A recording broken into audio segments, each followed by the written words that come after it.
क्या आपने कभी सोचा है कि सिर्फ 10 मिनट की देरी आपकी पूरी जिंदगी बदल सकती है? या आप यूं माने कि किस्मत आपके कदमों में पड़ी है और आपने सिर्फ उसे इसलिए खो दिया कि आपने सोचा कि अभी तो बहुत टाइम है, इसे मैं कल कर लूंगा। आज की कहानी एक ऐसे लड़के की है जो समय को बहुत हल्के में लेता था। नमस्कार दोस्तों, मेरा नाम महेश है और मैं लेकर आया हूँ आपके लिए एक छोटी सी मोटिवेशनल स्टोरी, समय का महत्व। आज की कहानी एक ऐसे लड़के की है जो समय को हमेशा ही हल्के में लेता था। वह 19 साल का हो गया था और 12वीं में पढ़ाई कर रहा था।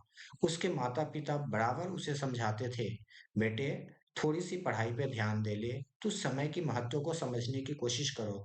उस लड़के का नाम रवि था। रवि ने कभी भी अपने मम्मी-पापा की बात को भी सीरियस नहीं लिया और समय को यूं ही बर्बाद करता रहा।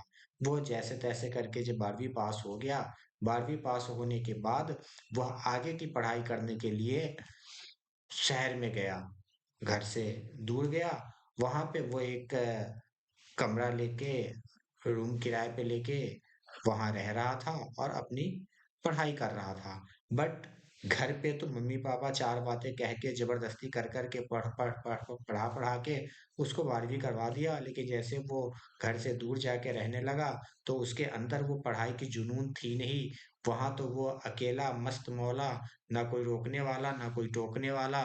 वो मोबाइल लेके रील्स देखता और अपना टाइम पास करता हुआ रहता था। दोस्तों के साथ घूमना, मोटरसाइकिल चलाना, फ़िल्में देखना, ऐश-मौज करना, ऐसे कर के वो अपना टाइम पास करता गया।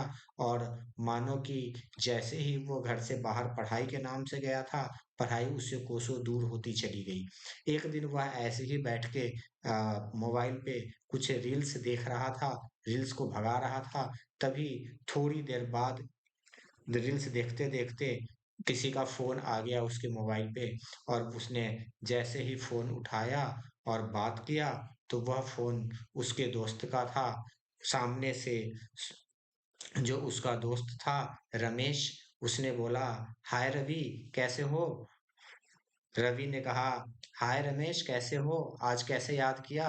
तो रमेश ने कहा, "दोस्त आज मैं बहुत खुश हूँ और मैं तुम सबको पार्टी देना चाहता हूँ, इसलिए मैंने आज तुम्हें फ़ोन किया।" वो कह रहा है कि मुझे इसलिए फ़ोन किया, क्या हुआ? तो उसने बोला कि यार 12वीं के बाद मैंने मेरा सिलेक्शन, जैसे मैं 12th क्लियर किया, तो आगे मेरा सिलेक्शन नीट में हो गया। नीट की तैयारी करा और डॉक्टरी में मेरी एडमिशन हो गई और अब मैं वहाँ पढ़ाई करके एक बहुत बड़ा डॉक्टर बनूँगा।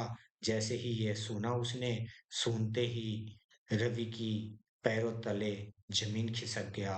उसने सोचा, ये तो मेरे साथ पढ़ता था, लेकिन कभी मेरे साथ घूमता नहीं था। मेरा क्लास फेलो था, 12वीं तक हम साथ में थे और आज ये अपने लाइफ़ में सक्सेस हो गया और मैं वहीं रह गया। उस टाइम उसने अपना सर पकड़ के वहीं बैठ गया कि अब मैं क्या जवाब दूँगा पेरेंट्स को? अब मैं लोगों को क्या बताऊँगा कि मेरे साथ पढ़ने वाला रमेश आज डॉक्टर बनने जा रहा है और मैं कहीं का भी नहीं रहा। वो बहुत दुखी रहा, बहुत दुखी हो गया और अपने दिमाग को शांत करने के लिए उसने सोचा कि चल थोड़ी-सी बाहर टहल के आता हूँ। उसके बाद वो थोड़ा बाहर टहलने गया। टहलते-टहलते शांत जगह में थोड़ी दूर चला गया, तो उसने एक पीपल के पेड़ के नीचे एक सन्यासी को बैठा हुआ देखा और उसने सोचा कि चलो सन्यासी बाबा से कुछ बातें कर लेते हैं, शायद यहाँ से कुछ हमें समाधान मिल जाए अपनी ज़िंदगी में आगे बढ़ने का।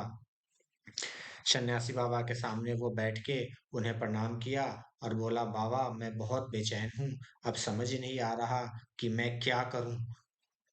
और रवि ने अपनी सारी स्टोरी बता दी बाबा से। बाबा ने कहा कि बेटे मैं तुम्हें समझा तो सकता नहीं, बट मैं तुम्हें सिर्फ एक स्टोरी सुनाता हूँ, शायद तेरी समझ में कुछ आ जाए। बाबा ने जो स्टोरी सुनाई, वो स्टोरी थी एक लड़के की। वो लड़का क्या करता था, पढ़ाई-लिखाई पे बिल्कुल ध्यान नहीं दिया और उसकी स्थिति बहुत खराब हो चुकी थी। आर्थिक स्थिति भी बहुत खराब हो चुकी थी। उसकी शादी हो गई थी। वह किसी शहर में रह रहा था, जिस राज्य में रह रहा था, उस राज्य के जो राजा था, वो बहुत ही अच्छा इंसान था और उस उस लड़के की स्थिति इतनी खराब थी कि वह एक भिखारी बन चुका था। बड़ा मुश्किल से वो इधर-उधर से भीख-वीख माँग के अपने घर का खर्चा चला पाता था। एक दिन वह अपने राजा के पास गया कि राजा से मदद माँगूँगा, तो शायद राजा मेरी कुछ मदद कर दे। तो राजा ने उनका जो राजा था ना, वो बहुत दयालु था। वो अपने राज्य में कभी किसी को दुखी नहीं देखना चाहता था। गरीबों को कुछ सोने चांदी के सिक्के दे दिया करते थे, जिससे कि इन लोगों की स्थिति थोड़ी अच्छी रहे और ये लोग खुश रहें। उसी क्रम में वह व्यक्ति भी राजा के पास पहुंचा और राजा को अपनी सारी दुखा कहानी सुनाया कि मैंने अपने लाइफ में मेहनत नहीं किया, ये नहीं करा, आज मेरी स्थिति बहुत खराब है, मैं और मेरी वाइफ घर में है, दो शाम की रोटी के लिए हमें सोचना पड़ता है। तो राजा ने उसकी सारी कहानी सुनने के बाद राजा को बहुत ज़्यादा सहानुभूति हुई और राजा ने उसे बोला कि यार मेरे राज्य में होते हुए तुम्हें रोटी के लिए तरसना पड़ता है। चल ठीक है, मैं तुम्हें एक खुला ऑफर देता हूँ। कल के डेट में सुबह से लेकर शाम तक पूरे दिन में तू जितना चाहे उतना सोने चांदी मेरे राज्य से तू ले जा सकता है। तेरे को कोई नहीं रोकेगा। लेकिन सूर्य अस्त होते ही मेन गेट बंद हो जाएगा। उसके बाद से तू एक सिक्का भी यहाँ से नहीं ले जा सकता। क्या तुम्हें यह प्रस्ताव मंजूर है? वो बहुत खुश हुआ भिखारी। उसने कहा, हाँ महाराज, मुझे ये मंजूर है। और वहां से वो खुशी से दौड़ता हुआ अपने घर चला गया और आराम से रात को जब वो घर पहुंचा, तो जब रात को घर पहुंच के वो सो गया। सोने के बाद उसने अपनी वाइफ से सारी कहानी बताई कि जब घर गया तो सारी कहानी अपनी वाइफ को बताया, ऐसे ऐसे हुआ, ऐसे ऐसे हुआ। और कल तो जाके आज आज की गरीबी है हमारी, कल से तो हम अमीर हो जाएंगे, क्योंकि राजा ने ये बोला है कि तू पूरे दिन में जितने चाहे उतने सोने के सिक्के हमारे यहाँ से ले जा सकता है, तुम्हें कोई नहीं रोकेगा। और फिर तू अमीर हो जाएगा, फिर तेरे को तो किसी चीज की टेंशन नहीं रहेगी। तो आज क्या है, अब मेरे को सुबह उठने से क्या फायदा यार, आराम से सोएंगे। 10-11 बजे उठूंगा, उसके बाद नहाऊंगा धोऊंगा, कुछ खाऊंगा, थोड़ा सा घूमूंगा, फिर राजा के यहाँ चला जाऊंगा। वहां से बोरियों में भर भर के सिक्के, सोने के चांदी के सिक्के ले आऊंगा। फिर हमारी और टेंशन खत्म हो जाएगी। वो सुबह जब सुबह हुई, सुबह उसकी वाइफ ने उसको उठाया, तो उस भिखारी ने बोला, नहीं नहीं नहीं, अभी सोने दो। अभी उठने से क्या फायदा, अभी तो पूरा दिन बचा हुआ है यार। आज आज की तो बात है, अब तो आराम करने दो, अब तो कोई टेंशन ही नहीं रहेगी जिंदगी में। उसकी वाइफ ने कहा कि उठ जाओ, सूरज निकल चुका है, 10 बज गए हैं। उसने बोला, तो क्या हो गया, 10 बज गए तो अभी तो राजा के यहाँ से जाके 4-5 बोरी भर भर के सोने चांदी ले आऊंगा, बस हो गया, फिर तो अपनी टेंशन खत्म हो गई। उसके बाद उसने अपनी बीवी की बात सुनी नहीं। 10-11 बजे जाके वो आराम से उठा। उठने के बाद वो खूब अंगड़ाई लिया, मस्त रहा। और उसके बाद उसने बाहर निकल के सोचा कि चल थोड़ी सी घूम लेते हैं, अब टाइम तो मेरे पास टाइम ही टाइम रहेगा। उसके बाद उसकी वाइफ ने कहा कि घूमने से अच्छा कि राजा के यहाँ चले जाओ राजमहल में, और वहां से सोने के सिक्के लेके आ जाओ जब राजा जी ने बोला है कि ये लाने के लिए। तो उसने बोला, यार अभी अभी तो दोपहर ही हुआ है, दोपहर में जाके क्या करूंगा, अभी नहीं जा रहा। अभी तो बहुत तेज धूप है, मैं बाद में जाऊंगा। खाना वाना खा के वो घर पे बोला कि चल मैं 10 मिनट आराम कर लेता हूँ। वो 10 मिनट जैसे आराम करने के लिए बैठा, 2 घंटे लग गए। उसे नींद आ गई। नींद से जब वो उठा तो कह रहा कि यार मैं तो लेट हो गया हूँ। चल ठीक है, अभी मेरे पास तो टाइम है ही, अभी तो 3 ही बजे हैं। चल ठीक है, मैं निकलता हूँ। और वहां से वो दौड़ता हुआ जैसे ही राजमहल की तरफ गया और तेजी से दौड़ लगा के जा रहा था, तो उसे थकान सी महसूस हो गई, क्योंकि गर्मी का महीना था, धूप तेज थी।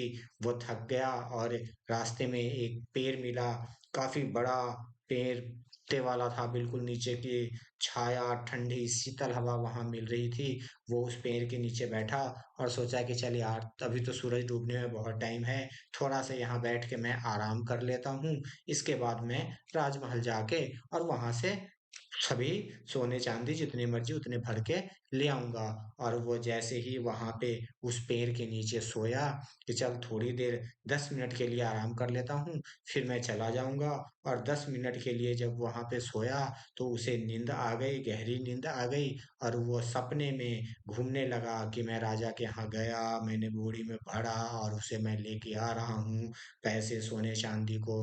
वो सपना देखता रहा। सपने देखते देखते शाम के 5:30 बज गए, तब उसकी नींद खुली। जैसे नींद खुली तो उसको तो ऐसा लगा कि उसकी पूरी दुनिया उजड़ गई, उसके पैरों तले जमीन खिसक गए।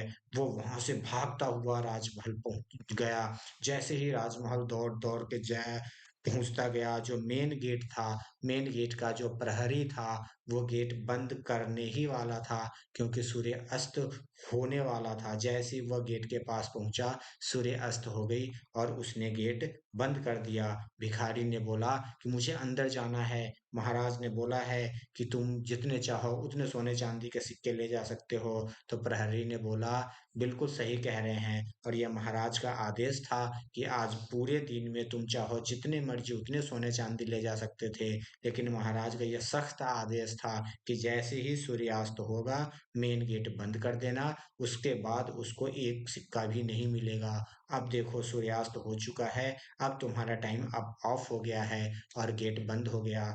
वह आदमी वहीं पे बैठ के रोने लगा, अपने भाग्य पे कोसने लगा कि यार मैंने अपना कीमती समय बर्बाद कर दिया।